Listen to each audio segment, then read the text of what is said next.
Assalamualaikum warahmatullahi wabarakatuh. Selamat pagi, salam sejahtera bagi kita semua. Selamat datang dan selamat bergabung untuk serta dalam acara Serat Bineka. Acara kali ini Kak, benar-benar acara yang aku tunggu-tunggu. Tahu kenapa? Kenapa nih Kak? Karena acara Serat Bineka ini adalah acara kolaborasi dari Hima berbeda BPKH prodi dan Hima BPKH. Acara ini, Serat Bineka ini dari dua organisasi Kak. Serabi ini dari Hima BPK dan Bineka ini dari Hima BPKH.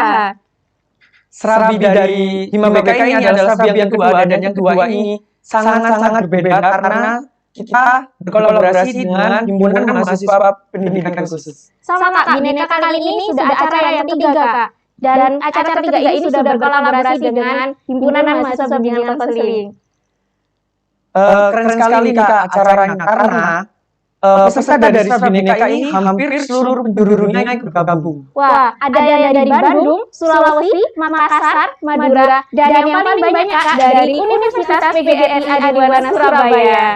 Keren sekali dari Universitas PGRI Adiwana Surabaya karena selalu rutin mengikuti acara-acara daring seperti ini. Ya, mereka lebih produktif karena di rumah aja itu juga harus beraktivitas Kak. Benar sekali Kak. Dan sebelum kita kan udah menyapa nih Kak, menyapa pemirsa. Sebelum kita masuk di acara, kita juga harus kenalan dong. Biar kalau teman-teman kita bisa menyapa. Karena ada beberapa yang mengatakan tak kenal sama kakak saya. Iya, benar sekali. Perkenalkan nama saya sendiri, Lopez Ardiansyah dari mahasiswa program studi bimbingan dan konseling. Dan saya Hoirunisa, mahasiswa program studi pendidikan khusus. Selain itu Kak, program kalau kita nggak kenalin ketua pelaksana acara Serat Bineka kali ini. Benar sekali, karena apresiasi juga kan ya. Serat Bineka ini keren sekali acaranya. Iya. Sekarang sudah terhubung oleh ketua pelaksana kita kali ini, Kak Indri Novia. Iya Kak Indri. Kak Indri, selamat pagi. Selamat pagi Kak Indri. Halo, selamat pagi.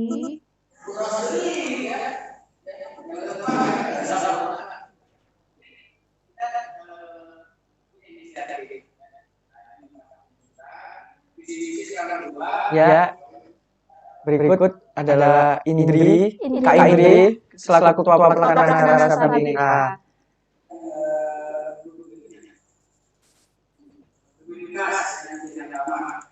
Baik, Assalamualaikum warahmatullahi wabarakatuh.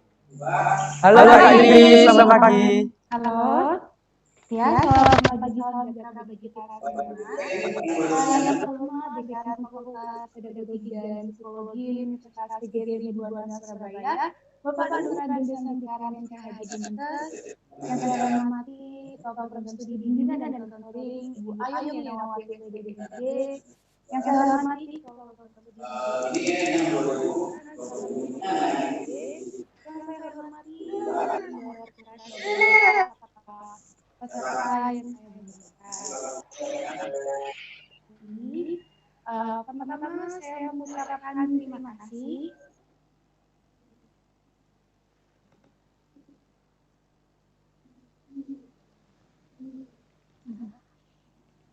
Halo?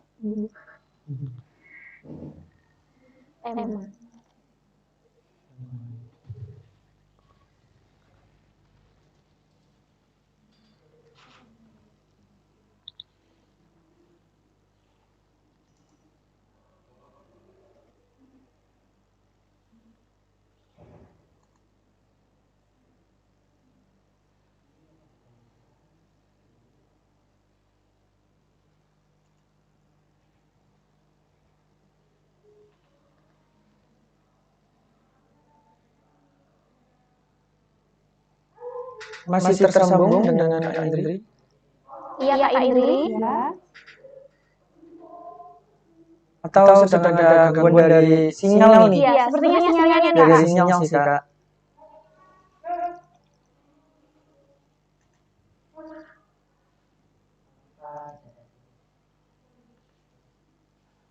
Sambil mengisi kendala dari sinyal dari Kak Indri, kita jeda dulu.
Mohon maaf sebelumnya karena ada kendala dari sinyal dari ketua ketua pelaksana kita.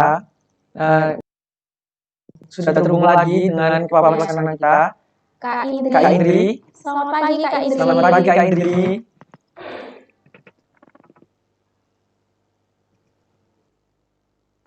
Ya, selamat pagi, bisa terdengar suara saya? Halo Kak Indri. Apa sudah terhubung dengan Kak Indri? Halo, selamat pagi, bisa terdengar suara saya?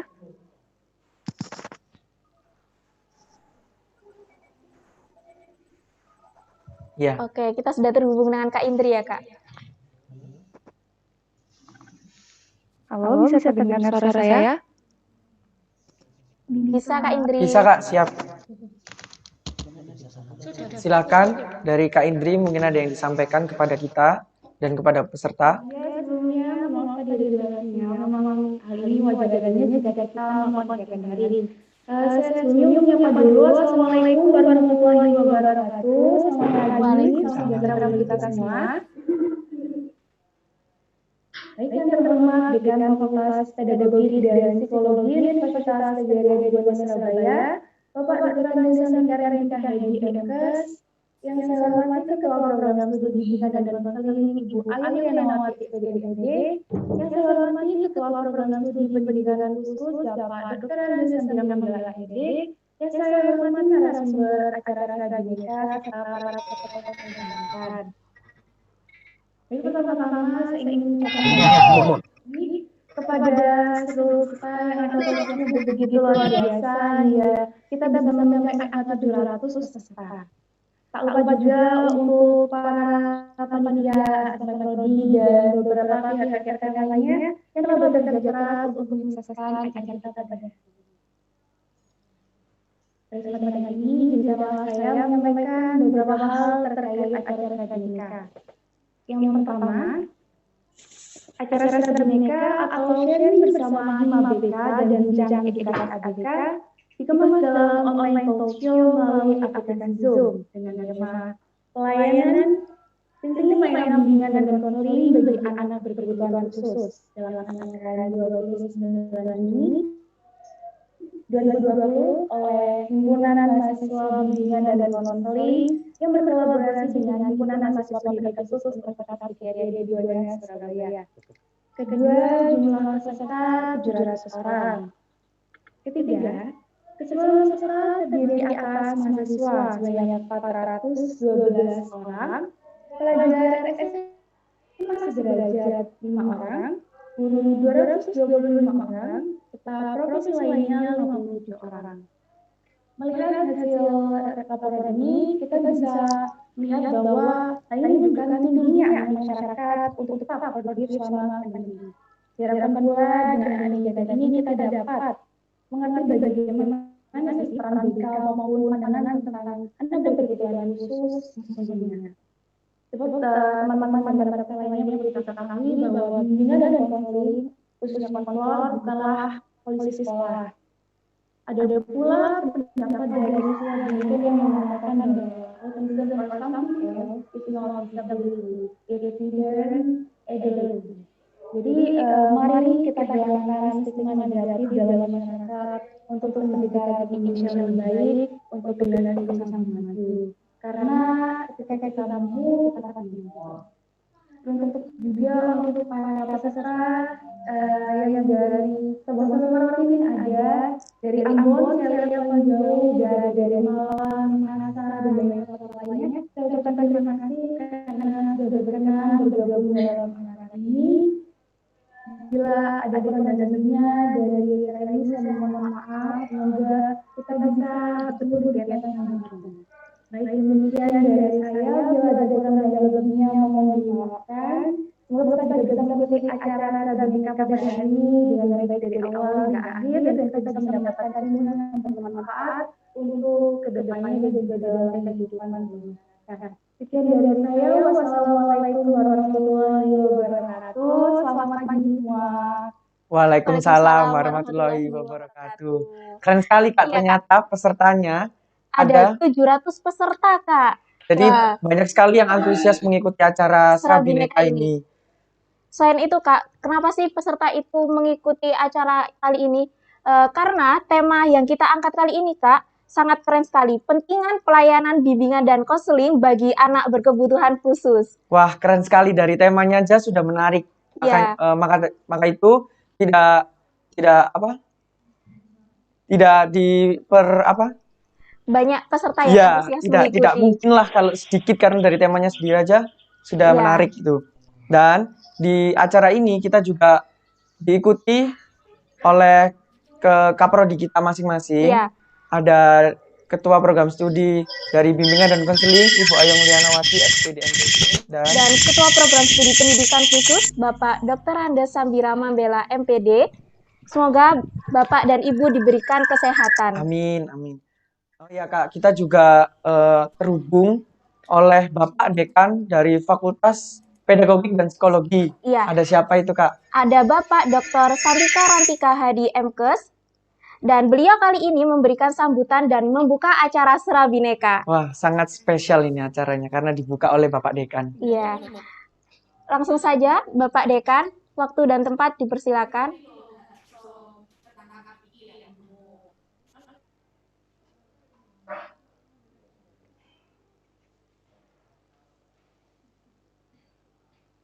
Selamat pagi, Pak. Selamat pagi, Pak.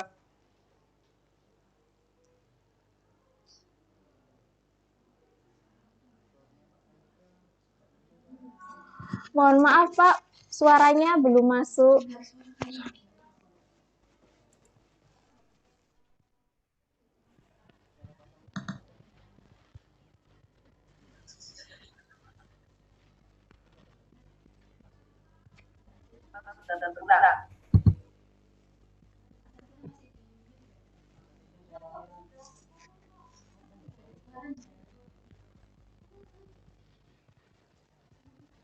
Iya, Kak.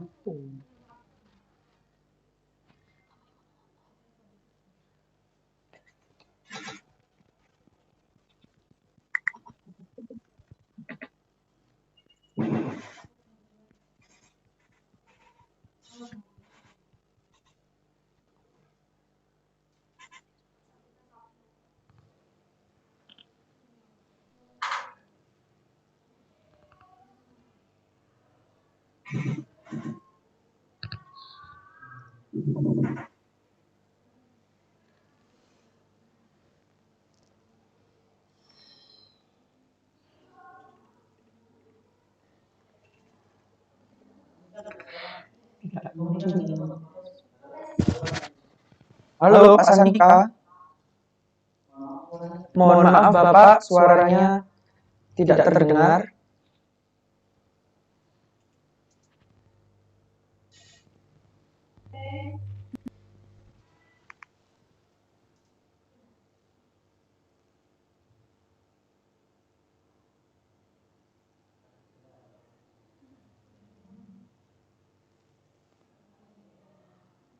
Halo, Pak Santika. Suaranya belum terhubung, Pak. Halo, halo. Halo, Bapak.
Halo.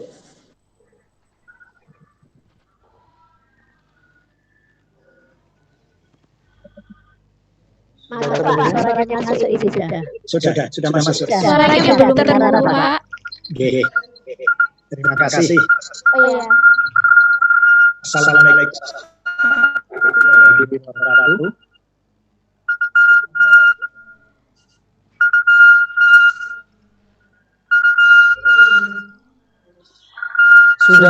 Sudah terdengar suara Bapak, silakan Pak.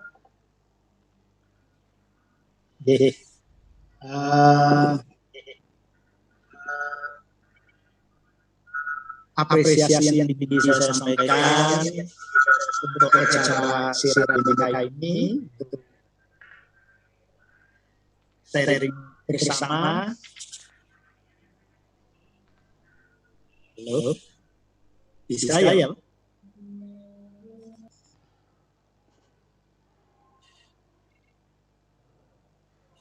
Halo Pak. Halo, bisa? Oh iya, Sudah Pak, bisa, sudah Pak. terdengar suaranya Pak. Ya, saya sampaikan terima kasih kepada Pak Prodi PKH, senior saya Pak Sambil Mambela dan Kapolri BK, Ibu Ayom Lianawati. Apresiasi yang sangat tinggi saya sampaikan juga kepada Ketua Hima PKH, Ibu Irnisa dan Ketua Hima BK, Saudara Lolos Ardiansyah, Ya Bapak. dan tentu saja ini hal yang sangat membanggakan kami untuk Ketua Pelaksana yang telah dapat menyelenggarakan ini, Mbak Indri Larasati. Saya sampaikan terima kasih yang sebesar-besarnya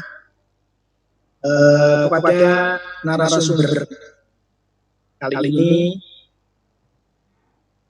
Selamat datang Ibu Lutfi Isni Badiyah dan Ibu Firda Mufida. Saya sampaikan terima kasih berkenan untuk menjadi narasumber pada acara Sirah Bhinneka ini. Saya sangat bangga karena ternyata dari data peserta yang saya lihat bahwa tidak hanya dari Surabaya tapi dari seluruh kota di Indonesia, seluruhnya ada, dari Pulau Jawa, Pulau Madura, dan dari Pulau Sulawesi, Kalimantan ada, Ambon, Maluku. Selamat bergabung, semoga dapat manfaat di dalam acara Sirah Bhinneka ini. Kami sangat berharap bahwa kegiatan seperti ini terus berjalan dengan baik, sehingga sebagai penambah manfaat keilmuan, menjalin persaudaraan dan relasi baru dan lain sebagainya. Dan ke depan ini bisa menjadikan profesi konselor dan juga penanganan terhadap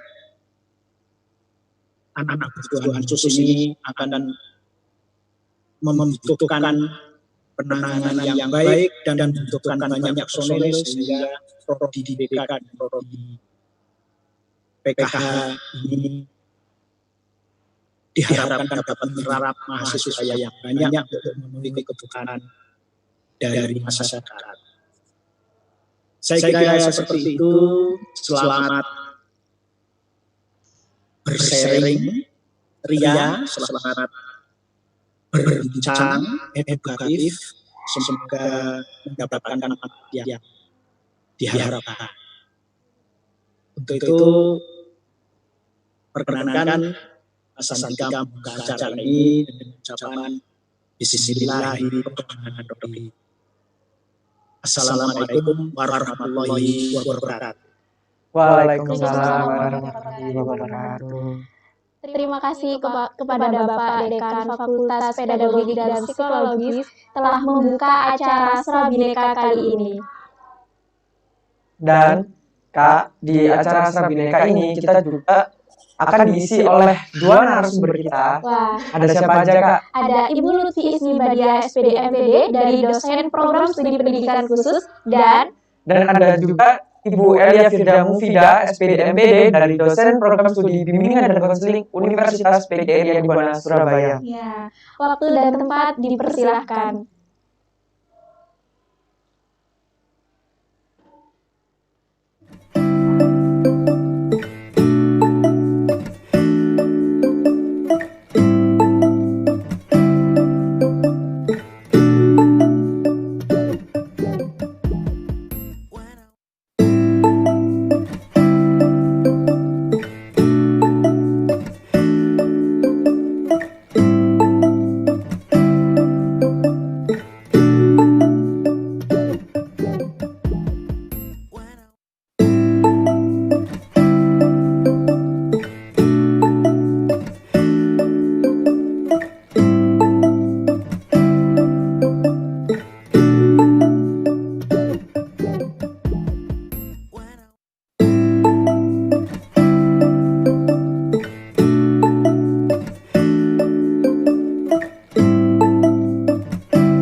Wow, akhirnya kita sudah masuk pada inti acara Serabi Serabi Kata Kata ini, ini. Kak. Dan di sini juga ada dua narasumber kita yang keren-keren. Iya, Kak. Satu dari dosen program studi pendidikan khusus dan satunya dari Program studi bimbingan dan konseling. ya. Ibu Lutfi Isni Badia SPD MPD ini telah menempuh jenjang S1 pendidikan luar biasa di Universitas 11 Maret dan S2-nya di pendidikan luar biasa Universitas Negeri Surabaya. Selain itu, beliau telah melaksanakan penelitian, salah satunya layanan informasi untuk meningkatkan knowledge dalam mengarahkan karir pada anak tunanetra di SLBY PAB Surabaya. Dan di sini juga ada Ibu Elia Firda Mufida yang biasa dipanggil akrabnya Ibu Ella. Ibu Ella telah menempuh jenjang pendidikan S1-nya di Universitas PGRI Buana Surabaya dan jenjang pendidikan S2-nya beliau ada di Universitas Negeri Malang. Dan Bu Ella ini pernah mendapatkan predikat lulusan mahasiswa terbaik di Universitas PGRI Buana Surabaya. Wah, keren kan? Apa kabar nih Ibu Ella dan Ibu Isni? Baik, alhamdulillah. Semoga selalu baik ya Bu. Ya, selama pandemi sudah melaksanakan kegiatan apa aja sih Bu? Kalau boleh tahu. Ya, melakukan tugas sehari-hari ngajar Iya. tapi secara online. Oh, Oh iya. Dari Ibu Ella kegiatan sama mengajar juga. Intinya kan tetap pekerjaan tetap dilaksanakan Iya. ya di rumah Iya. meskipun kadang banyak kendala kan Iya. ya gimana gitu Iya, dari mahasiswa sendiri juga melakukan pembelajaran via daring. kan banyaknya komputer kadang sinyal itu menjadi Sinyal. kendala utama Iya. ya nah meskipun kayak gitu ya kami tetap sebagai Berusaha. dosen memberikan layanan yang terbaik untuk Iya, mahasiswanya benar sekali. gitu. Benar sih. sudah ya, langsung saja kita ke inti acaranya nih Kak. Iya. Ini Bu, kita kan sedang membahas pentingnya pelayanan bimbingan dan konseling untuk anak berkebutuhan khusus. Nah, di orang awam sendiri ini Bu, belum paham tentang anak berkebutuhan khusus. Bahkan ada orang awam yang menyebutkan anak berkebutuhan khusus dengan kata-kata yang negatif. Akan tetapi terbukti bahwa anak berkebutuhan khusus memiliki kekurangan dan kelebihan yang sangat hebat. Selain itu, bagaimana sih Bu merubah stigma negatif orang awam kepada ABK? Gimana sih? Sebenarnya untuk sebutan anak berkebutuhan khusus itu sendiri juga sudah mengalami pergeseran. Kalau dulu kita kenal dengan anak cacat, Iya. anak berkelainan, Iya. anak luar biasa. Nah, dengan dirubahnya menjadi anak berkebutuhan khusus ini itu merupakan salah satu upaya untuk memperhalus dan kemudian untuk merubah ruang lingkupnya.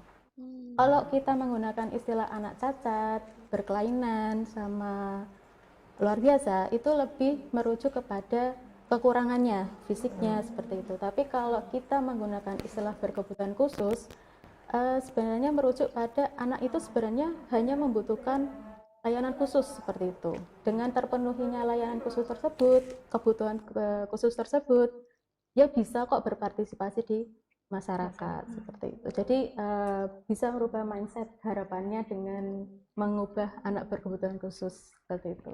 Jadi bukan berarti anak berkebutuhan khusus tidak memiliki kelebihan gitu. Oh iya, semua orang Jadi kan semua ada. pasti Iya. punya kelemahan Dan ini kalau menurut Undang-Undang nomor 20 tahun 2003 pasal 32, anak yang termasuk berkebutuhan khusus itu juga ada anak berbakat.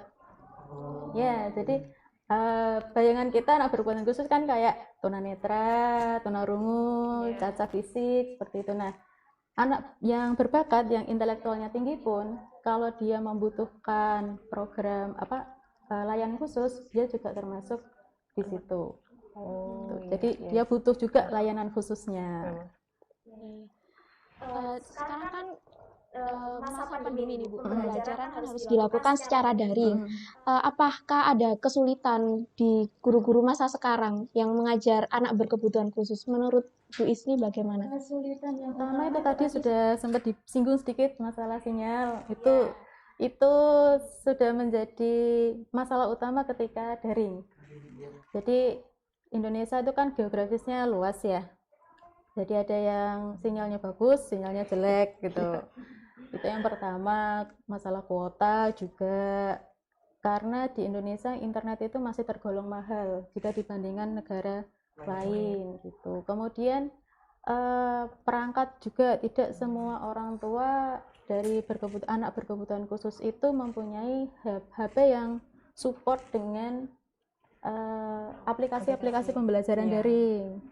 Mungkin guru-guru yang sekarang ini mengatasinya dengan WA, WhatsApp. Jadi nggak yang memakai Google Scholar atau apa gitu. Mungkin yang sederhana WA seperti itu, WA group. Itu sih masalah utamanya.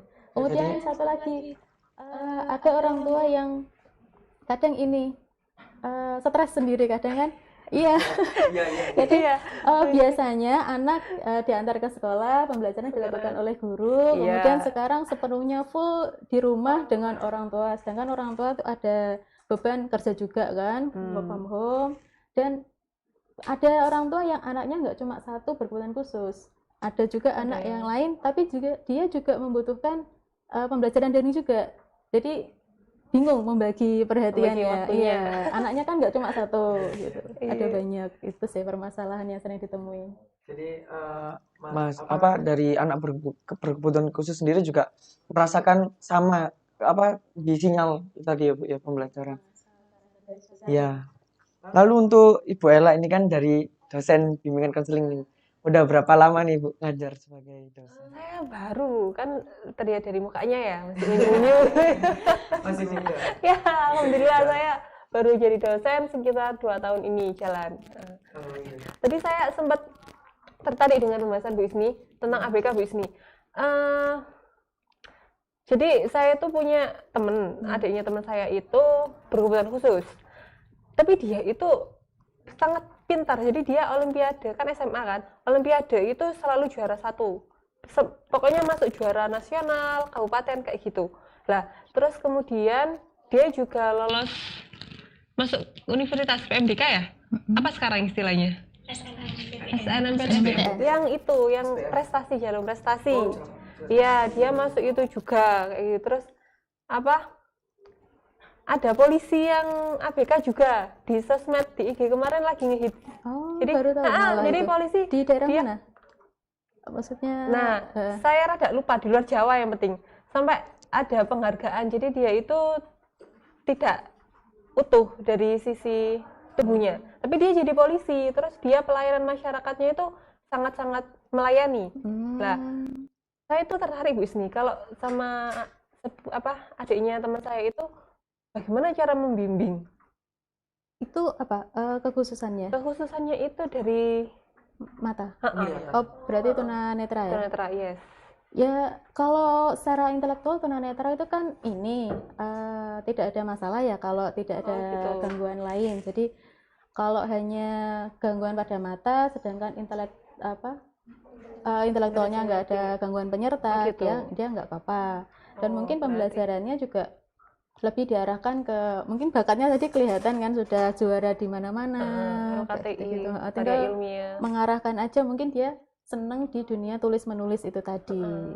Apalagi kan sekarang teknologi itu sudah sangat maju untuk mendukung anak tunanetra, ada komputer bicara, ada aksesibel di HP pun juga Sudah sudah support ya. aksesibel sekali gitu. Jadi pasti anak-anak yang berkebutuhan khusus itu pasti memiliki kemampuan ya Bu ya. Iya. Dan apalagi sekarang fasilitasnya sudah Teknologi, sekali, iya, ya. teknologi sudah Canggih. maju. jadi lebih memudahkan anak berkebutuhan khusus tadi. Betul. Optimalisasi. Bu Ella mau tanya juga nih kan, pasti banyak di luar sana juga kurang mengetahui bimbingan dan konseling itu apa iya. gitu. Mungkin Bu Ella bisa menjelaskan kalau apa Iya, sih Bu oke. bimbingan dan konseling itu? Bimbingan dan konseling. Saya sedikit bercerita ya pengalaman saya dulu. Iya. Jadi saya waktu sekolah dulu itu bingung masuk SMA, SMP dulu saya belum ada BK, belum ada. BPP. Iya kayak BB. Namanya BB. Tapi yang masuk itu hanya yang masalah-masalah, yang ngerokok lah, apalah kayak gitu. Iya, iya. Ya sudah, jadi kan saya enggak usah masuk ke BB toh. Saya biasa saja gitu kan. Saya tahu perasaan. Iya.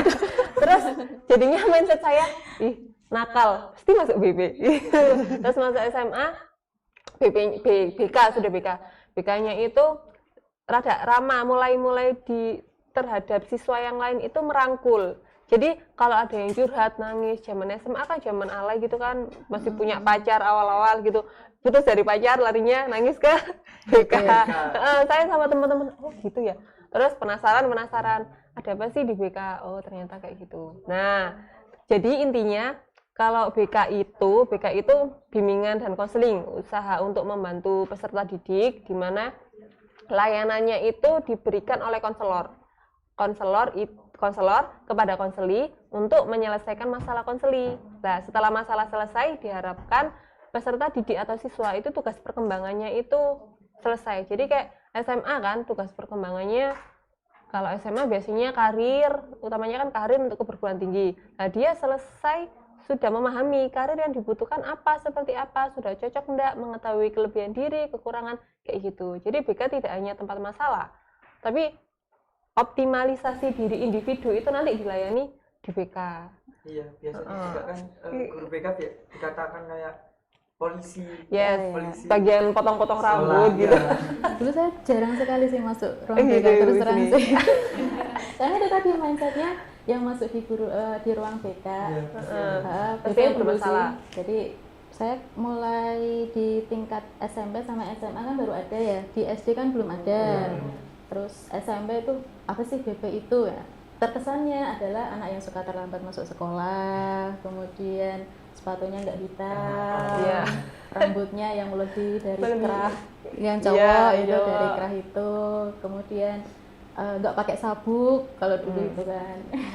Iya, jadi buat teman-teman yang mungkin selalu menganggap kalau BK itu polisi sekolah, padahal sebenarnya No. BK itu adalah sahabat siswa. Yes, BK itu sahabat siswa. Jadi mau konsultasi apapun terkait pribadinya, sosialnya, belajar, Bu, saya punya masalah belajar nih. Bingung Bu, saya tuh bagi waktu kayak gimana ya Bu? Silakan ke BK.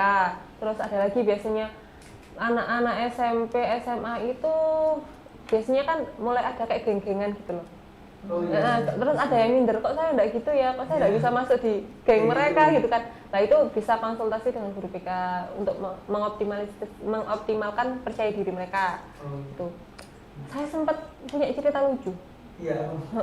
Jadi pada dasarnya BK itu kan tadi sudah saya jelaskan, kalau peraturan Menteri Pendidik tahun 2020 Permendiknas kalau salah nomor 20 tahun 2008 itu dijelaskan konselor BK kan yang memberikan layanan konselor. Konselor itu adalah S1 bimbingan dan konseling.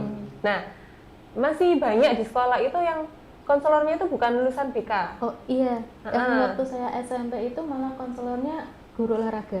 Nah, Jadi yang suka menghukum, maksudnya suka keliling ke kelas-kelas ngecaki anak laki-laki yang nggak lengkap seragamnya, sepatunya nggak hitam, bajunya nggak benar, itu malah guru olahraga yang biasanya. biasanya. Nggak tahu apa ya, apa karena kurang guru tuh gimana sih dulu nggak? Iya, Kan waktu SMP juga masih nggak begitu. awal-awal prosesnya masih gitu. awal-awal pemerintah meratakan gitu kan kebutuhan guru BK. Saya lucunya itu waktu saya dulu PPL seusia ini kalian berdua ini ada PPL kan?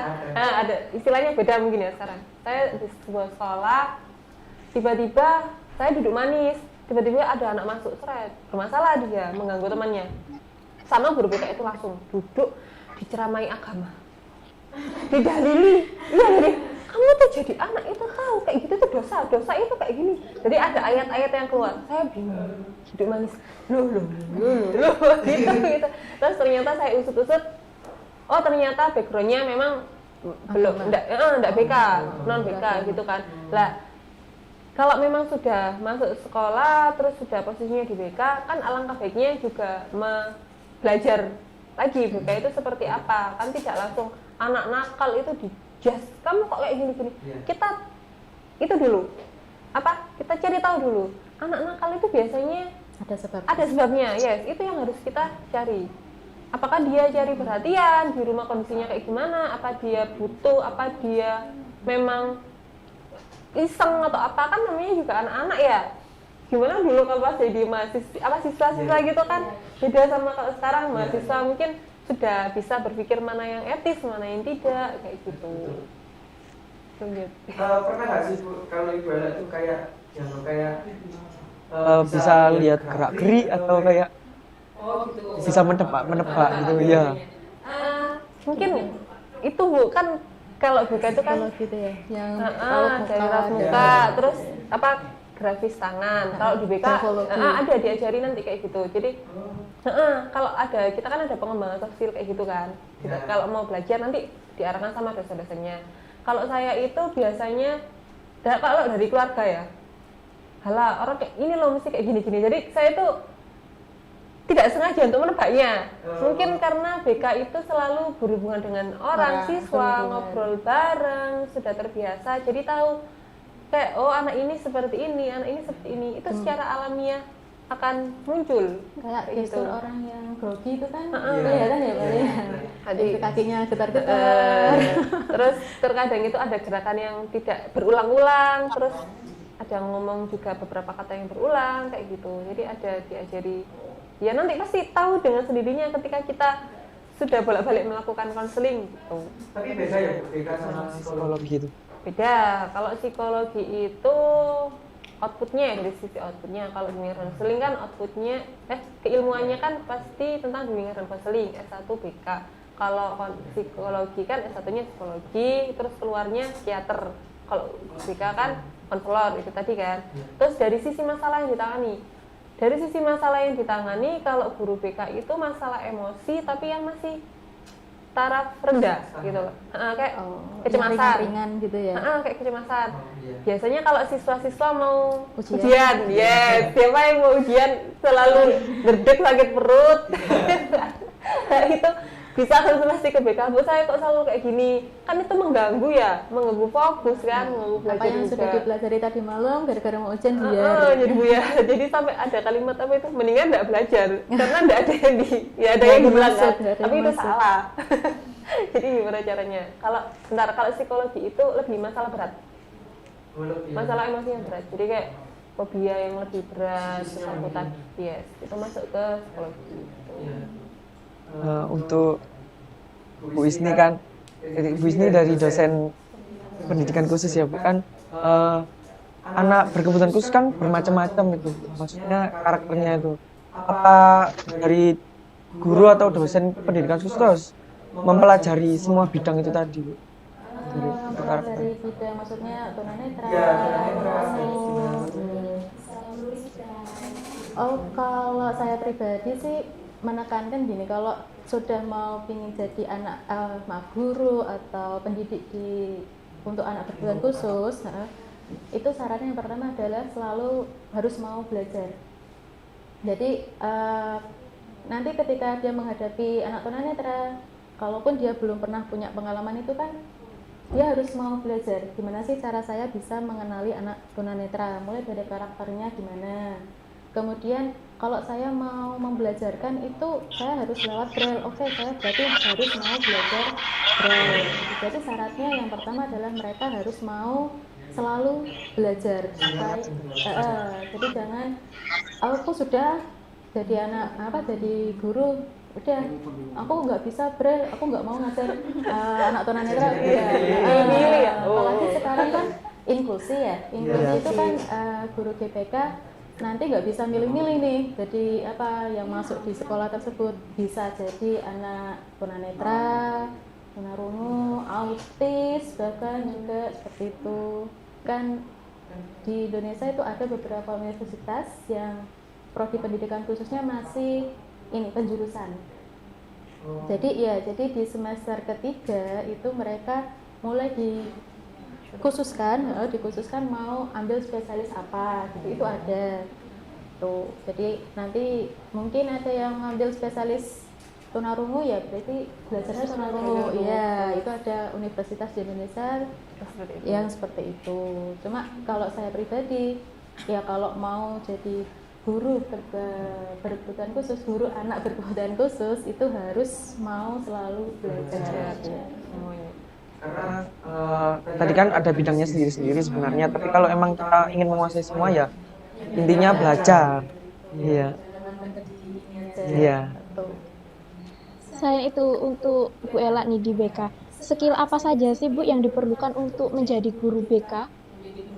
Skill apa aja? Kalau tadi Bu Isni kan harus mau belajar semuanya gitu kan. Saya dulu pertama kali masuk jadi mahasiswa BK sama salah satu dosen Unipa itu diginikan. Senjata utama kalau mau jadi guru BK adalah ini, telinga. Saya mikir, apa Mbak telinga saya? Iya betul, harus mau dan belajar menjadi pendengar yang baik. Karena setiap omongan siswa harus bisa kita tangkap omongannya ini maksudnya apa. Terkadang ada kan anak yang kalau masuk ke BK dipaksa, dia ceritanya itu ngalor ngidul dan lain-lain kan. Apa sih maksudnya? Lah, guru BK harus bisa memiliki kemampuan pendengaran yang baik. Kemampuan pendengaran bukan berarti kalau ada gangguan kita tidak boleh. Ya, tapi dia harus peka terhadap apa yang disampaikan oleh konselingnya lagi itu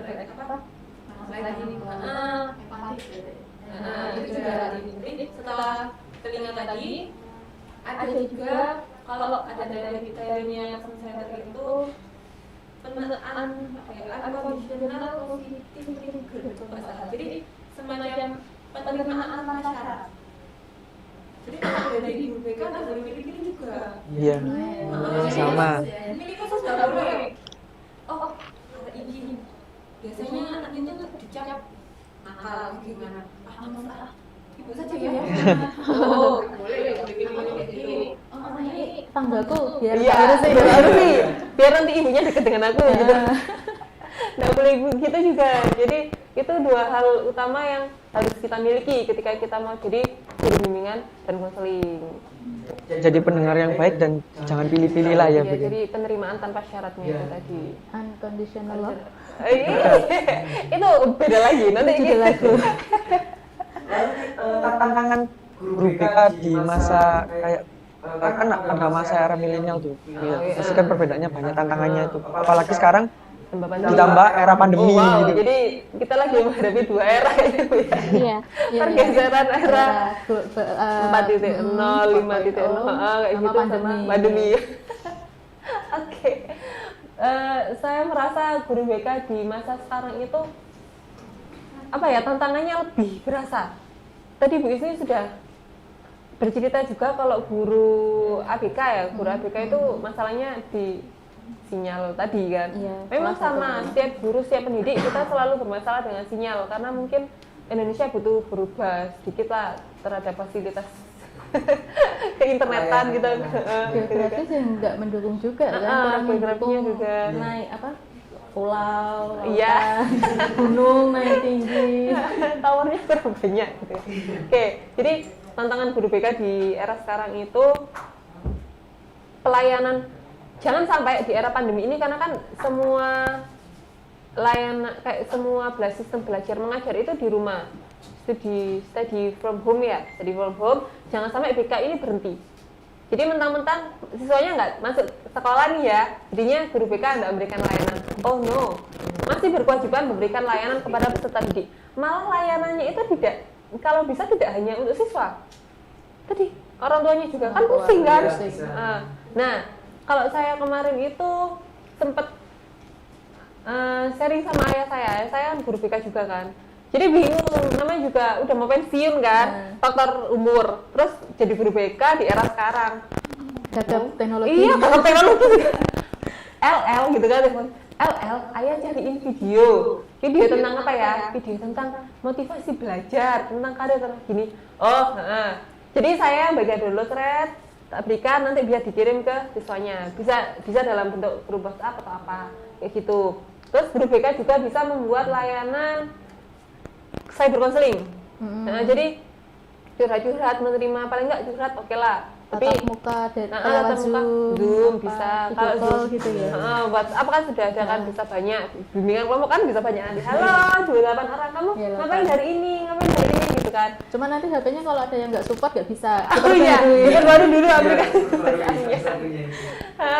Jadi tantangannya kalau pandemi ini terkait sinyal, pokoknya guru BK harus memberikan layanan yang terbaik, tetap memberikan layanan. Lah kalau di era berhubungan dengan 4.0, 5.0 ini, sepertinya yang paling terasa kalau menurut saya itu yang harus tersadar. Mungkin saya nggak tahu sudah tersadar atau enggak guru BK-nya ya.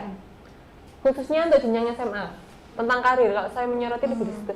Kan sekarang pekerjaan itu kan di era 4.0, 5.0 itu tidak harus berangkat dokter gitu ya. Sekarang YouTuber pun sekarang menjadi YouTuber ini juga ya. kan pokoknya Pekerjaan, menghasilkan income pundi-pundi untuk masuk kantong kan. Jadi pekerjaan tidak hanya dia berangkat kerja pakai seragam terus bawa tas atau apa, Jam nggak gitu. 8 pergi, jam 4 pulang. Jam 4 pulang. Tapi sekarang banyak pekerjaan yang dia hanya di rumah, buka laptop, oke, itu juga pekerjaan, gitu kan. Lah, nantinya akan banyak seperti itu. Lah, tantangan guru BK, khususnya di SMA, mengenalkan dunia-dunia seperti itu kepada siswanya. Jadi, siswanya tidak terpatok untuk jenis-jenis pekerjaan yang konvensional kayaknya gitu tuh ya. Nah, sekarang kan sudah mulai pergeseran era itu tadi, jadi harus lebih ada peka gitu terhadap pekerjaannya bagaimana gitu. Jadi intinya kesulitannya waktu di era pandemi ya itu tadi kan sinyal, terus tantangannya di sinyal, terus dan untungnya kalau BK itu punya layanan saya berkonseling tadi untuk memudahkan konselingnya tetap berkomunikasi sama guru BK. Anak itu juga nggak boleh loh terputus pendidikannya. Yes. Apalagi kalau anak dengan gangguan intelektual atau yang biasa dikenal tunagrahita, itu apalagi kalau sudah misal sempat terputus nih, mau mengulang lagi, memulai lagi itu kayak mulai dari nol lagi. Karena karakteristiknya kadang mereka suka bosan, kemudian mereka butuh untuk di-drill terus. Jadi harus pembelajaran harus berkala terus, jangan sampai nanti terputus. Nanti kalau sudah sempat terputus, mulai lagi itu kayak kembali lagi dari awal, mengulang lagi karena dia lupa. Kadang lupa. Oh beda. Disleksia itu gangguan spesifik nggak bisa membaca.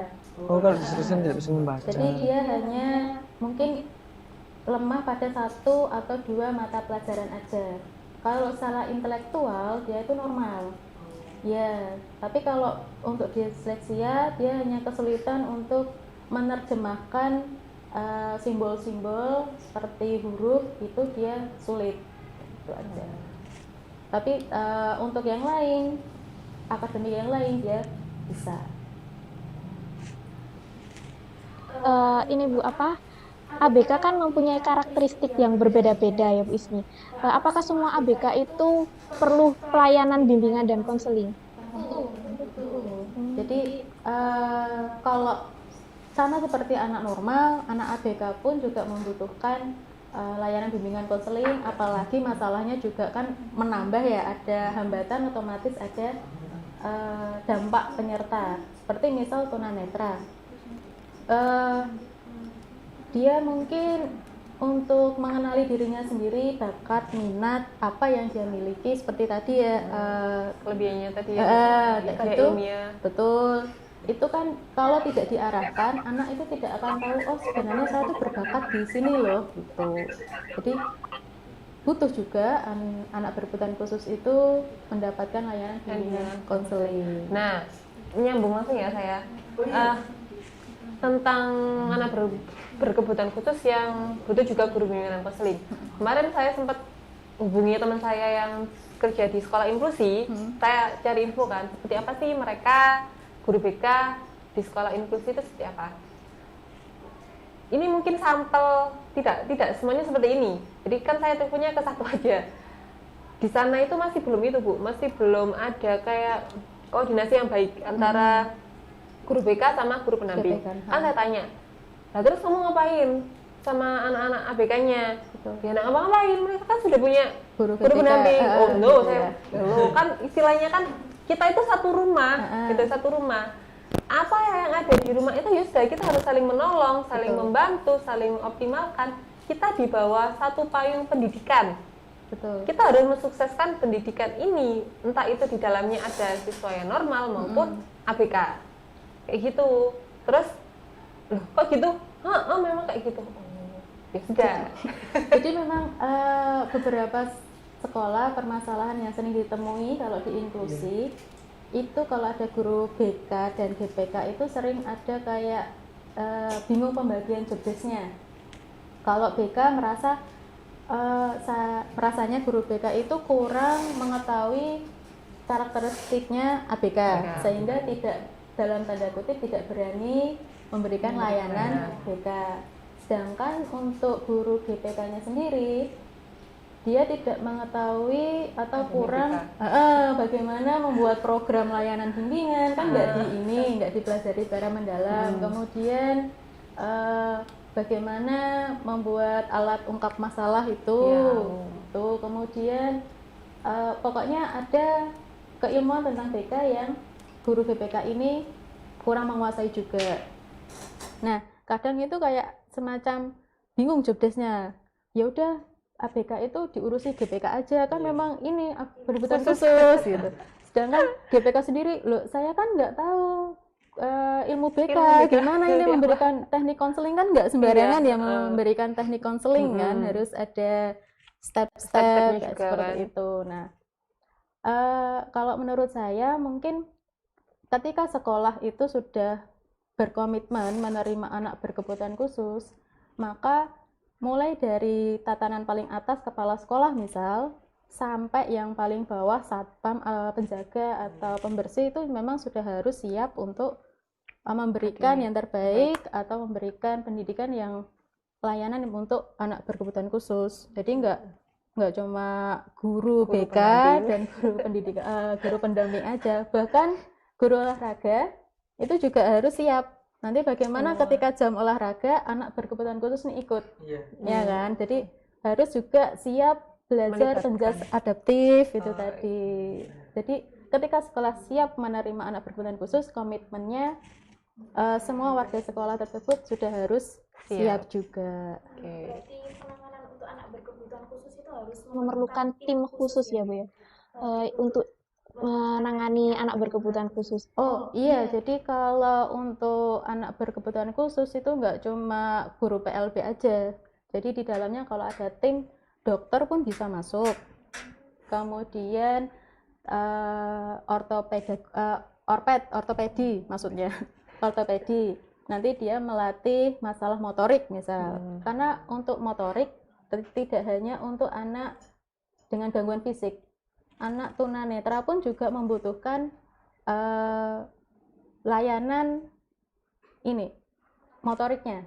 Kalau misal pernah perhatikan anak tunanetra itu ada yang jalannya agak kaku seperti itu. Nah, itu dilatih dengan menguatkan fisiknya terlebih dahulu, kemudian supaya gerakannya tuh luas, nanti mobilitasnya bagus seperti itu. Kemudian anak autis itu juga perlu dilatih keseimbangan, dan itu yang melatih kan juga ahli terapis untuk motorik itu tadi, seperti itu. banyak Iya. ahli ketika ini. Sekolah inklusi itu. Jadi tadi kan guru BK itu juga mempunyai peran untuk melayani anak berkebutuhan khusus dan dari dosen ataupun pendidik untuk anak berkebutuhan khusus juga memiliki tim untuk menangani anak berkebutuhan khusus yang tadi Idealnya, rakam tadi. idealnya, Iya. iya. Lalu kan tadi perannya penting ya Bu, di BK untuk anak BK. Tapi saya sampai sekarang kalau baca baca itu secara paten, menurutnya secara paten undang-undang Atau apa itu saya belum menemukan. Nggak tahu nanti kalau pemirsa yang lain juga, oke boleh sharing sama saya. Tapi kalau saya baca-baca referensi tentang ABK, tentang guru BK di sekolah inklusi itu bagaimana, kemudian jurnal-jurnal juga, itu saya melihat, saya kembali lagi ke pendidikan. Tujuan utama pendidikan itu apa sih? Terus di dalam pendidikan itu kan ada banyak yang menjalankan, kayak guru itu kan nggak hanya guru BK tapi guru-guru yang lainnya juga kan. Guru BK juga masuk dalam sistem yang mendukung pendidikan itu terlaksana dengan baik. Oleh sebab itu berarti guru BK juga ada kewajiban untuk membantu ABK untuk mengoptimalisasi dirinya seperti apa, sampai paling tidak dia bisa apa sesuai dengan tugas pengembangannya seperti apa gitu. Makanya butuh koordinasi. Kan guru BK kan saya juga selama kuliah S1, S2 juga masih belum enggak terlalu ada nih, ABK. Tapi saya baca-baca itu memang ada. Kita bisa menerapkan bimbingan dan konseling teori seperti biasanya kok. Behavior kan pengkondisian lingkungan. Jadi untuk ABK yang tunanetra bisa pengkondisian lingkungannya berarti lebih cenderung ke pemberian informasi melalui audio yes, kayak gitu-gitu kan, dilatih seperti itu. Kita juga mendukung. Terus kalau memang biasanya nih ABK itu terkucilkan kan, biasanya kan jadi anak-anak yang lain itu apa sih kayak gitu kan. Lah kita berusaha membuat suasana belajar itu baik, dikumpulkan bimbingan kelompok bareng-bareng, konseling kelompok bareng-bareng, diberikan layanan informasi yang baik untuk bisa mereka semua itu menjadi satu gitu kan, saling mendukung. Ini loh teman kita juga gitu. Bukan malah dikucilkan. Yes, itu halo. Itu masalah penyesuaian diri yang biasa yang dihadapi oleh anak berkebutuhan khusus di inklusi, yang ya salah satunya adalah penyesuaian diri itu tadi. Jadi gimana dia kalau di SLB dia kan ini homogen sama semua. Maksudnya semua memang berkebutuhan khusus. Mungkin dia nggak ada masalah. Nah, ketika dia di inklusi, dia ketemu sama orang normal yang karakteristiknya adalah heterogen. Jadi mungkin kalau dia nggak bisa menyelesaikan diri dengan baik, ya mengalami masalah itu tadi, penyelesaian diri. Masuk dalam ranah BK kan, masalah penyelesaian jadi BK diri. butuh koordinasi nih sama guru pendamping. Jadi memang bagusnya collab nih. Collabnya biar tujuan pendidikan itu tercapai. Iya. Berarti ada layanannya sendiri nanti kalau untuk ABK. Bisa masuk jadi satu, cuma bisa masuk jadi satu, tapi kita khususkan. Kalau bimbingan kelompok gitu kan, kalau bimbingan kelompok, oke, gabung jadi satu gitu kan. Kita butuh guru pendamping. Betul. Untuk membantu pelaksanaan kayak bimbingan kelompok, menerangkan materi apa, lah ABK-nya di situ. Kalau seumpama tadi gitu netra kan, lah butuh pendamping untuk menjelaskan, mengupingkan atau apa gitu. Pokoknya mendampingi lah. Jadi mungkin yang membuat program bimbingannya adalah guru BK-nya. Mungkin pelaksanaannya dibantu dengan guru GPK. Gitu. Kalau memang ada, mungkin Bu Ella tahu ada layanan apa salah satunya. Nah itu. Kalau saya Layanan untuk ABK. Saya dulu itu pernah ikut Bu Isni. Saya dulu kan masih unyu-unyu ya, belum kuliah S2. Bu Isni sudah jadi dosen. Jadi Bu Isni ini senior saya. Iya. Katakan lain sudah tua gitu. Jadi saya dulu pernah ikut Bu Isni itu. Penelitian. Penelitian Bu Isni kan. Bu Isni lagi penelitian apa dulu, Bu? Sebenarnya kalau di tunanetra kemarin sempat ini sih self knowledge. Jadi saya ingin waktu itu tataran masih di SD, jadi saya pengen tahu self knowledge-nya anak tunanetra ini. Kan sudah kelas 6, nanti dia SMP mau kemana, seperti itu kan. Itu kan dia mengetahui nggak sih dirinya sendiri itu gimana gitu. Nah itu tadi yang saya temukan, yang anak tunanetra ini ada yang ketika saya tanya besok SMP mau kemana gitu, apa mau di SLBA atau mau inklusi gitu. Nah dia bilang juga, nggak Bu, saya mau di SLBA aja. Nah kenapa di inklusi?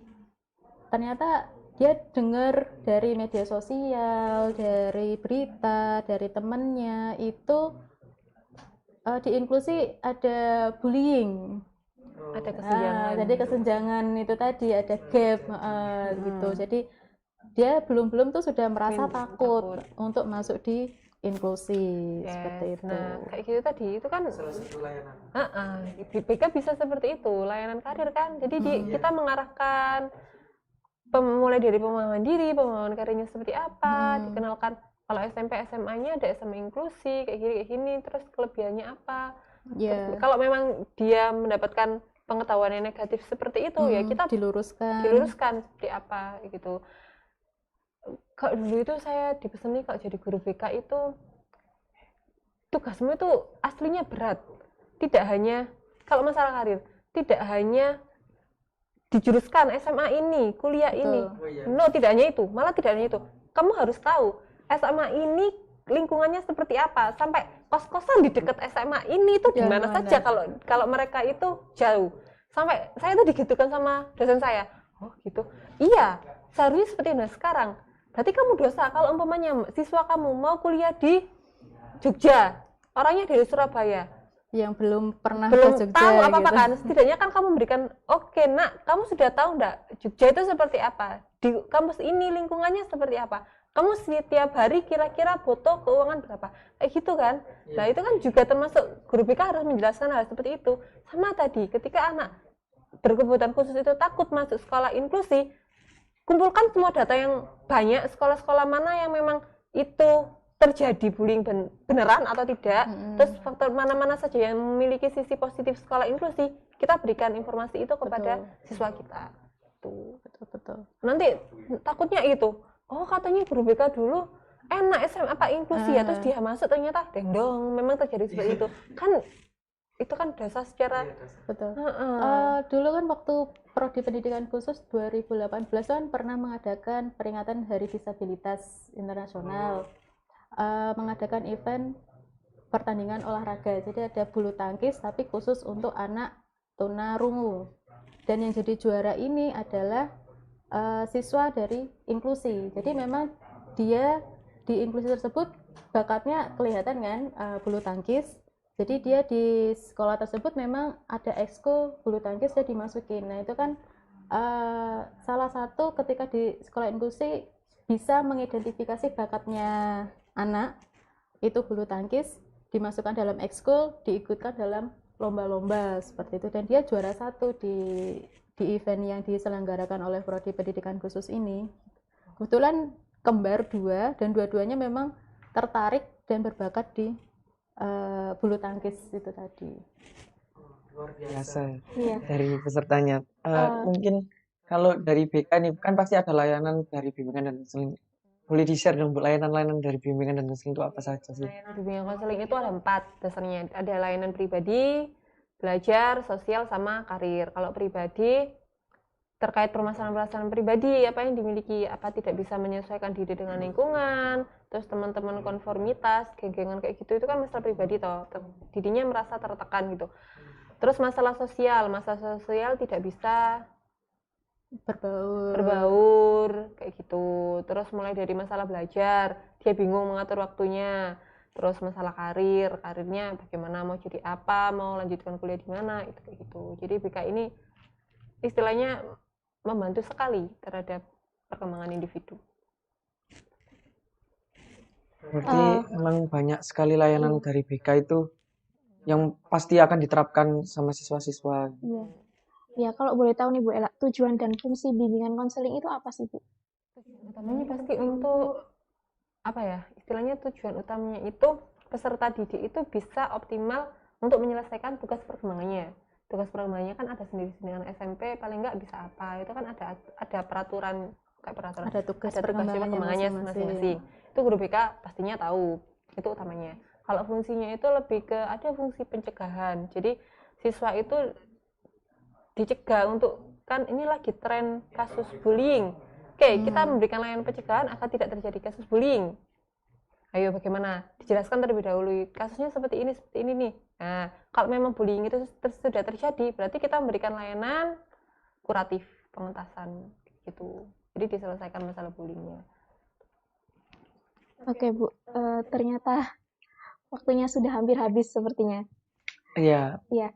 Waktu sebelum mengakhiri waktunya juga kan kita selalu membuka sesi Sesi tanya tanya jawab jawab nih. untuk peserta yang ada di rumah. Tapi sebelum sesi tanya jawab, sesuai dengan itu ya format yang sudah di-share pada tata tertib di grup Telegram, nama instansi underscore pertanyaan yang akan ditanyakan. Tapi sebelumnya saya menginfokan bahwa link presensi akan dibagikan di grup Telegram. Jadi saya ulangi lagi, jika ada peserta yang ingin bertanya, silakan bertanya di kolom komentar dari Zoom maupun YouTube dengan format yang sama, nama lengkap, underscore, instansi, underscore, pertanyaan yang ingin ditanyakan oleh narasumber. Dan link presensi akan dibagi Di grup Telegram. di grup Telegram. Kita iklan dulu. Jadi tetap stay di Telegram, YouTube, dan Zoom.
Kita ngobrolnya saling melengkapi di kolom komentar. Ayo sama Nisa. Iya betul.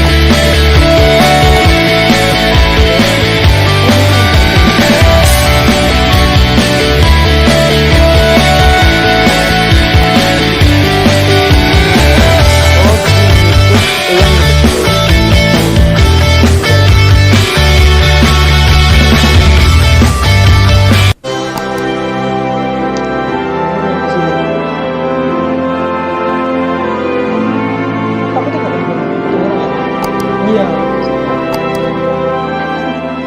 Iya, enggak kok. Enggak kok, tapi itu nyambung kok. Enggak gabung. Untungnya saut-sautan.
link presensi sudah dibagikan di grup Telegram, bisa mulai mengisi link presensi ya Dan untuk peserta. ya, dan masih stay dengan kita di Iya. acara Sera Bhinneka ini.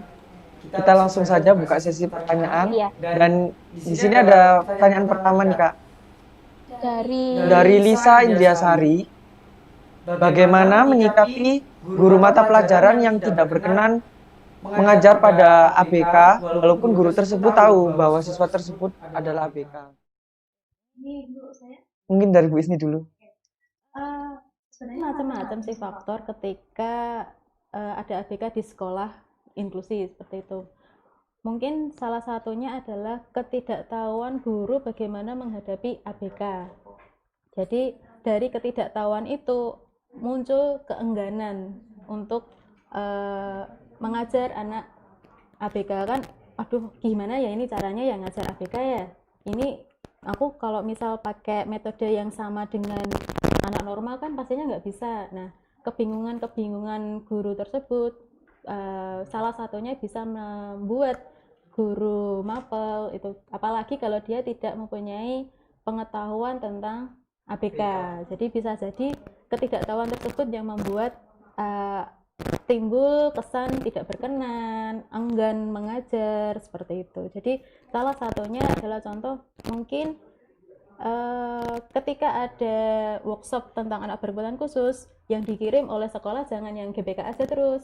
Mungkin guru yang lain bergiliran untuk mengikuti workshop tersebut supaya punya pengetahuan gimana nih ngajar anak berkebutuhan khusus. Jadi yang pinter adalah semuanya guru.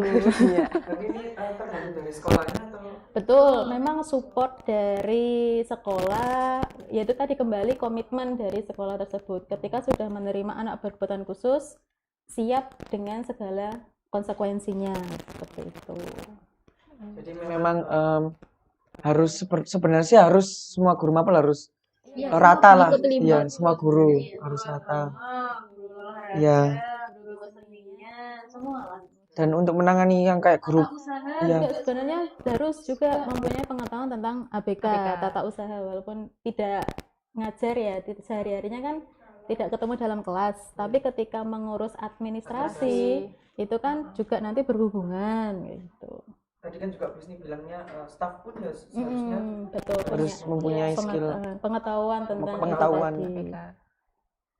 Ya, ini ada pertanyaan dari Zoom atas nama Sukamtini dari SLBC YPNI Pamenggepu.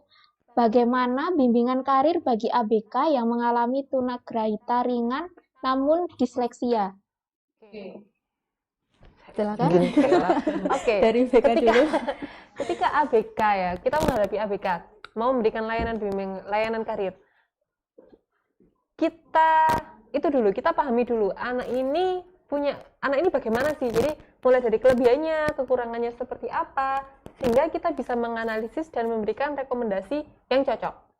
Itu utama yang harus kita pahami, kita lakukan sebagai guru BK terkait karir. Jadi kita pahami dulu anak ini seperti apa, punya kelebihan apa, terus kekurangannya apa, terus baru kita memberikan informasi terkait karir. Kalau memang mau SMA, oke, kita berikan SMA yang cocok apa saja. Kalau memang karirnya mengarah ke pekerjaan, kita berikan informasi. Biasanya yang cocok ABK itu bekerja di mana, yang sudah pernah. Nah, kalau tidak menutup kemungkinan juga ketika ABK itu SMA mau melanjutkan ke universitas. Bu, saya masih pengen kuliah nih. Nah, pengalaman saya kemarin itu di Unipa, Universitas PGRI Adibona Surabaya ini juga membuka untuk jalur ABK ini. Jadi saya waktu masih jadi mahasiswa dulu, ada teman saya itu yang dari prodi PKK. Jadi pendidikan kesejahteraan keluarga. Jadi ada dari tata rias itu juga ABK. Terus tapi dia pinter tata rias kan, pinter make up gitu. Terus ada juga dari tata boga. Jadi kita harus memahami dulu anak kita ini ABK yang memiliki kelebihan apa, kekurangannya bagaimana, terus kita memberikan rekomendasi yang sesuai. Itu intinya. Oke, mungkin saya nambahin sedikit ya. Kalau untuk anak tunagrahita mungkin dia ada tambahan secara intelektual itu kurang, sehingga kemudian motoriknya tidak seperti anak normal, motoriknya agak juga terganggu. Nah, mungkin untuk bagaimana mengarahkan karirnya anak tunagrahita, kembali lagi ketika mau mengarahkan harus ada identifikasi dan asesmen. Dia kelebihannya di apa, kemudian dia minatnya di apa, seperti itu. Kemudian karena ada keterbatasan pada intelektualnya, mungkin akan terbatas juga pilihannya. Bisa dispesifikkan untuk ini apa pekerjaannya mungkin. Kalau misal dalam pertukangan dia hanya bisa ngamplas, ya yang ngamplas saja. Jadi memang skillnya itu dispesifik, iya. Jadi jangan dia dikasih pekerjaan maku. Nanti yang dipaku tangannya. Jadi kalau dia terampil ngamplas, ya yang dikasih dalam pertukangan tersebut bagian ngamplas aja. Jadi benar harus memahami sesuai kemampuan. Betul, memang untuk membuat program bimbingan karir harus berangkat dari identifikasi dan asesmen, itu yang utama, yang urgent. Kalau berangkat dari itu aja sudah nggak detail, nggak kuat, kurang mendalam, itu kedepannya nanti akan susah seperti itu. Bagaimana mengarahkan tunagrahita ini tadi? Itu sih. Diingatkan untuk peserta bahwa kita membuka pertanyaan lewat YouTube juga. Jadi yang mau bertanya lewat YouTube kami persilahkan. Ya Bu, ini sambil kita menunggu peserta yang bertanya di YouTube. YouTube. Lanjut pertanyaan. Pertanyaan dari Dwi Ayu Lestari, SLB Negeri 1 Rejang, Lebong. Apa metode yang tepat untuk melakukan bimbingan dan konseling selama anak belajar di rumah, dan bagaimana tekniknya jika ABK tersebut memiliki ketunaan ganda? Ada tunagrahita itu tidak hanya satu berkebutuhan khusus. Mungkin kan kenalnya tunanetra aja, tunarungu aja. Tapi kalau tunaganda itu seperti contohnya Helen Keller, tokoh dia mengalami gangguan penglihatan, juga mengalami gangguan pendengaran. Oh, Gitu. Jadi double gitu. tunaganda double gitu. Dan macam-macam, ada yang autis ditambah tunadaksa itu aja. Ya kayak tadi tunagrahita sama Disleksia itu. Mungkin Ibu Ella bisa Iya, menjawab. Bu Ella, metode yang tepat untuk guru BK sama pemain ABK ya. iya. Guru BK jadi memanfaatkanlah teknologi baik-baiknya. Guru BK tidak boleh gaptek di era sekarang, di era pandemi khususnya kan ya. Berikan layanan-layanan yang bisa diakses mudah untuk siswa. Takutnya kalau oke kita pakai Zoom, halo, apakah setiap rumah itu punya ada wifi-nya, punya koneksi yang kuat? Kalau memang tidak bisa, kita buat grup WhatsApp, kita beri kayak semacam jadwal gitu kan. Oke, minggu ini saya akan memaparkan tentang motivasi itu seperti apa, motivasi belajar. Nanti minggu kedua tentang karir. Nah, bentuknya seperti apa? Ketika motivasi, kita bisa mengirimkan video, atau kita bisa mengirimkan link suatu film atau apa yang itu nanti diberikan tugas untuk menganalisis. Jadi kan ada beberapa film yang memang itu memiliki sisi positif yang bagus kan. Nanti kalau saya promo film di sini bahaya. Mungkin orang tua bisa ikut mendampingi ya ketika di rumah ya. Apalagi kan hampir 24 jam itu sama orang tua gitu. Kalau untuk orang tua ini ABK cocok, sangat cocok sekali. Kan guru BK juga susah kalau ketika itu memiliki ganda seperti tadi. Betul.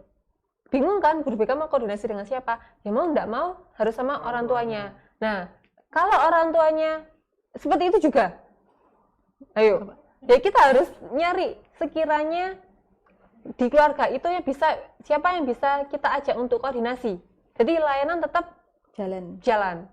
Intinya itu, pokoknya guru BK harus punya data-data.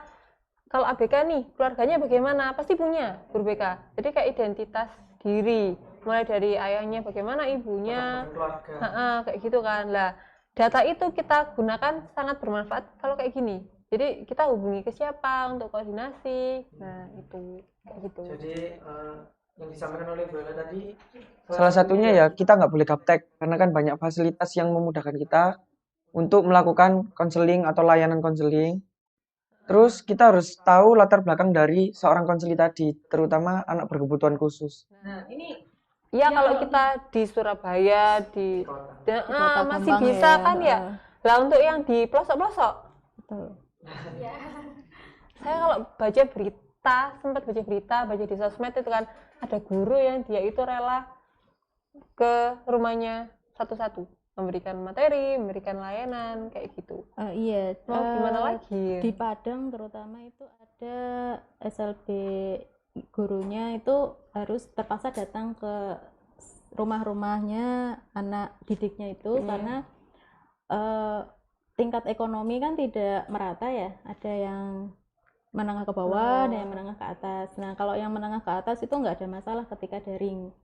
Nah, yang menjadi masalah adalah yang menengah ke bawah tersebut itu sempat hilang, nggak ada kabar karena kan nggak punya telepon, benar, nggak bisa dihubungi lewat apa. Kemudian terpaksa harus datang, dan ketika datang pun masalahnya nggak hanya pada pembelajaran, tapi juga mengalami ketika ada pandemi itu ada dampak pada ekonomi yang luar biasa bagi keluarga tersebut. Jadi masalah pendidikan itu menjadi nomor 2. Yang pertama adalah masalah ketahanan pangan. Jadi mereka lebih memikirkan, bukan memikirkan saya besok mau belajar apa, bukan, tapi besok saya mau makan apa gitu. Itu yang menjadi permasalahan lagi ketika daring ini tadi gitu. Nah, itu kalau saya melihat hal itu, kita bisa berkoordinasi satu sekolah. Jadi kita punya data, guru BK melaporkan, ini yang bisa mengakses secara daring kayak gini, berapa orang presentasi, terus solusinya untuk yang tidak bisa mengakses daring seperti apa, itu dipikirkan bersama-sama. Alangkah baiknya seperti itu. Terus tadi kan Bu Isni bilangnya kalau guru semua mapel kalau bisa mempunyai pengetahuan untuk ABK. Nah, kalau di BK sendiri Bu, apakah semua guru mapel itu perlu belajar layanan untuk BK atau gimana? Kan juga banyak sekarang kayak guru BK itu bukan dari BK gitu. Apakah boleh juga seperti itu? Kalau lihat peraturan yang sekarang itu kan Permendiknas itu nomor 20 tahun 2008 itu kan sudah jelas konselor itu S1 bimbingan dan konseling. Kenapa seperti itu? Karena ketika kita kuliah, kita benar-benar diberikan materi terkait layanan bimbingan dan konseling yang ranahnya di sekolah.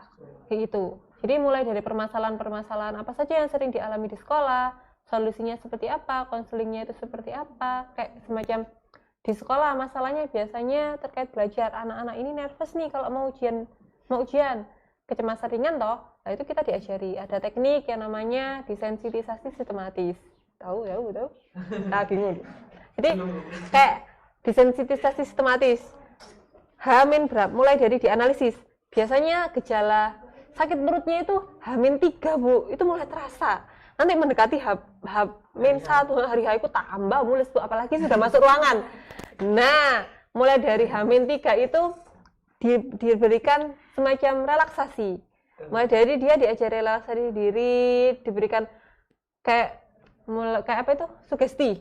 Jadi kita benarkan pemikiran yang salah dari siswa yang mengalami kecemasan itu. Nah, ketika dia sudah belajar relaksasi, sudah menenangkan dirinya, oke, di hari kedua kayak gimana? Masih mulai muncul lagi. Oke, kita ajari relaksasi lagi itu. Sampai hari H dia bisa tenang dan di ujian berikutnya dia tidak mengalami kecemasan. Mungkin tekniknya itu untuk BK gitu ya, penanganan secara teknik gitu ya mungkin. Tapi kalau mungkin untuk ABK-nya ya sama sih ketika mungkin guru mapel yang ketemu kok setiap di mata pelajaran matematika anak ini ya nggak ada ketertarikan ya, mungkin bisa lapor ke guru ini anak ini apa ya, maunya masalah belajar matematika apa ya, kayak gitu. Mungkin tercipta kolaborasi kan, seperti itu. Lalu ini ada pertanyaan dari YouTube Bu, dari Elvida. Apakah ABK harus sekolah di sekolah tertentu? Lalu bagaimana cara guru BK atau pihak sekolah menyikapi ABK yang ada di sekolah umum? Umum pada umumnya mungkin Bu. Mungkin dari Bu Isni dulu, nanti bisa dilanjutkan. Kalau untuk pertanyaan pertama, apakah ABK harus sekolah di sekolah tertentu? Ini sepertinya tidak ya. Maksudnya apakah harus di SLB gitu? Enggak. Jadi sekolah inklusi ini ada itu kan karena tujuan supaya kembali lagi pendidikan adalah hak semua warga negara. Nah, makanya muncul ini tadi ada inklusi karena di SLB itu ada keterbatasan jumlah. Minimal dalam satu kecamatan itu ada satu. Bayangkan hanya ada satu SLB di satu kecamatan. Sedangkan di satu kecamatan kan ada banyak ABK ya, kayak gitu. Dibandingkan dengan sekolah umum, kan dalam satu kecamatan masih ada SMP Negeri 1, SMP Negeri 2, dan sampai belasan seperti itu. Nah, supaya pendidikan ABK ini itu terlayani merata, maka ada inklusi ini tadi, di mana untuk ABK bisa bersekolah di tempat terdekatnya dia. Tuh, karena ada gini laporan, ada semacam permasalahan di lapangan, SLB hanya ada di pusat kecamatan, sedangkan yang di pinggiran kecamatan ini untuk datang ke SLB-nya itu menempuh 30 km, kemudian 1 jam perjalanan, harus melewati nyebrang sungai, kayak gitu-gitu.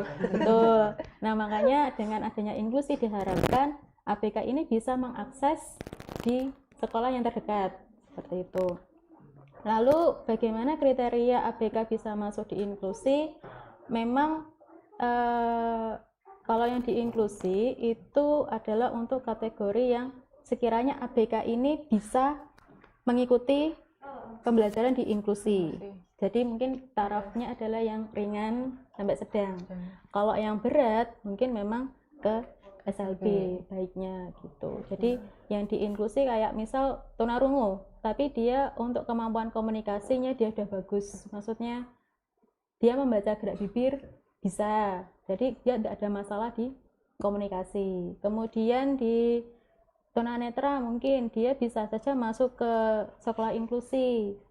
Karena dia kan mendengarkan komunikasi bisa lewat telinga. Mungkin ketika pembelajarannya dimodifikasi sedikit lebih banyak verbal ketimbang visual, seperti itu tadi. Memang ketika diinklusi ada modifikasi lah supaya anak bisa bersekolah gitu tadi. Nah, mungkin yang guru BK juga itu harus memodifikasi layanannya. Kalau bimbingan apa ya, layanannya memang harus dimodifikasi biar bisa dinikmati oleh anak-anak ABK. Mulai dari kalau memang diberikan layanan informasi, sama informasinya menyeluruh di satu kelas secara umum, tidak hanya kalau di situ ada tunanetra, berarti kan harus ada audionya juga yang bisa dinikmati oleh anak ABK tersebut. Jadi memang butuh modifikasi di layanan BK tadi. Itu tadi pertanyaan lanjutan kan ada bagaimana cara guru BK atau pihak sekolah menyikapi ABK ABK yang ada di sekolah umum. Mungkin menurut Bu Ella, Pihak sekolah menyikapi ABK ya kalau memang itu sekolah inklusi ya kita harus memberikan layanan. karena sudah berkomitmen Nah, ya, sudah berkomitmen dan menerima. layanan itu ya harus kita sesuaikan dengan kebutuhan ABK-nya. Kan tadi satu rumah, masa satu rumah ada yang nggak mau, yaudah nggak usah ke rumah itu. jadi kayak ada penolakan.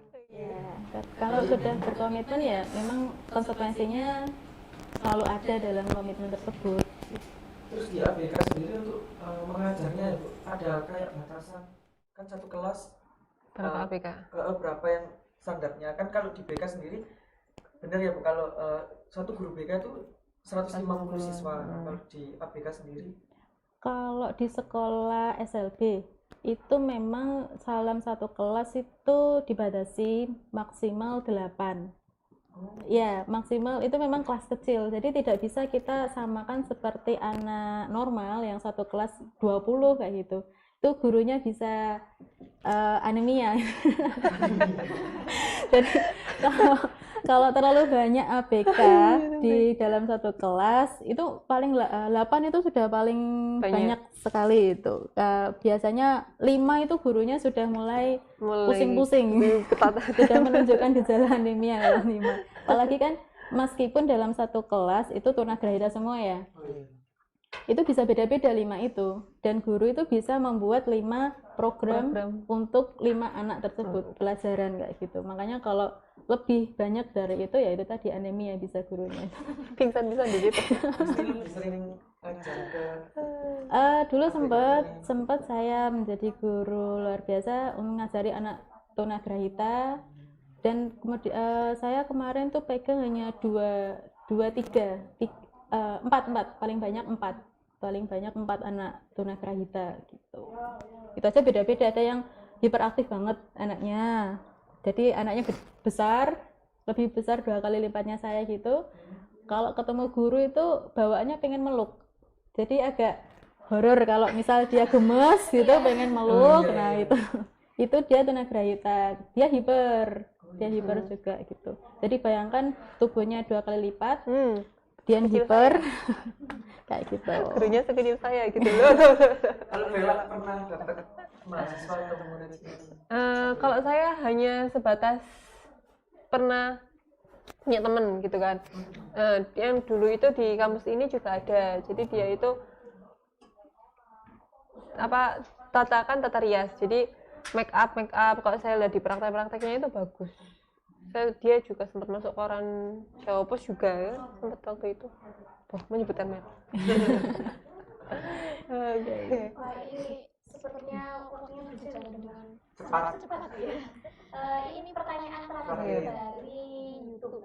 Bagaimana mengidentifikasi dari atas nama Antonia? Bagaimana mengidentifikasi ABK selain anak yang mengalami gejala fisik?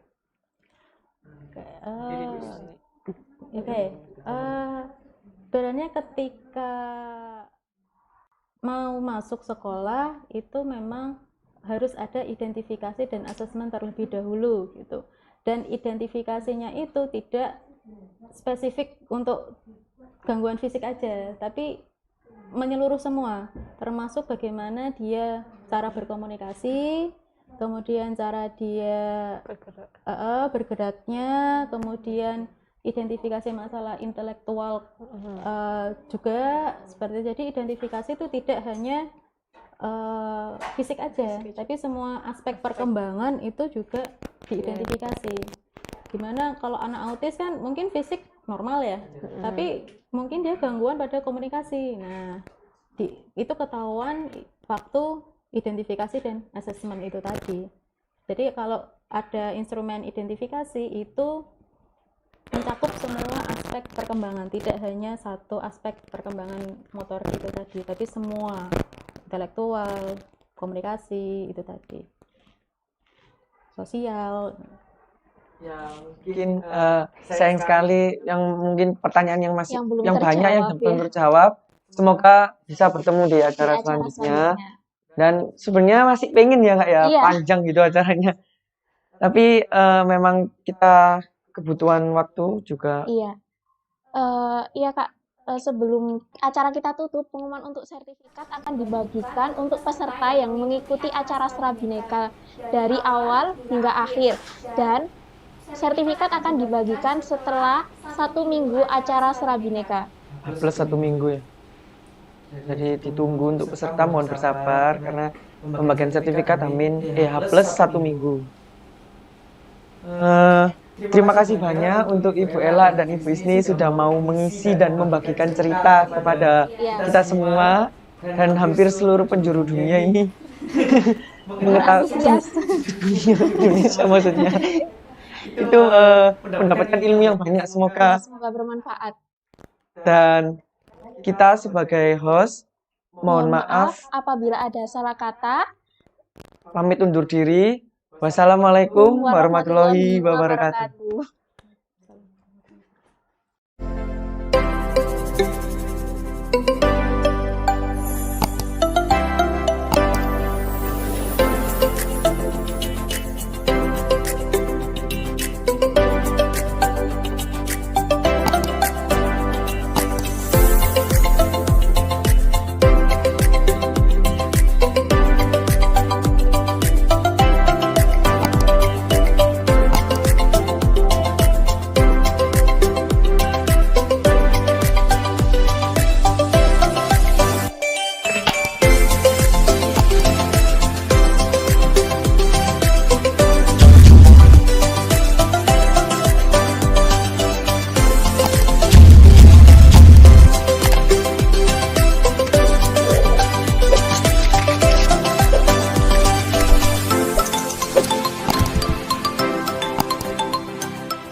Dadah.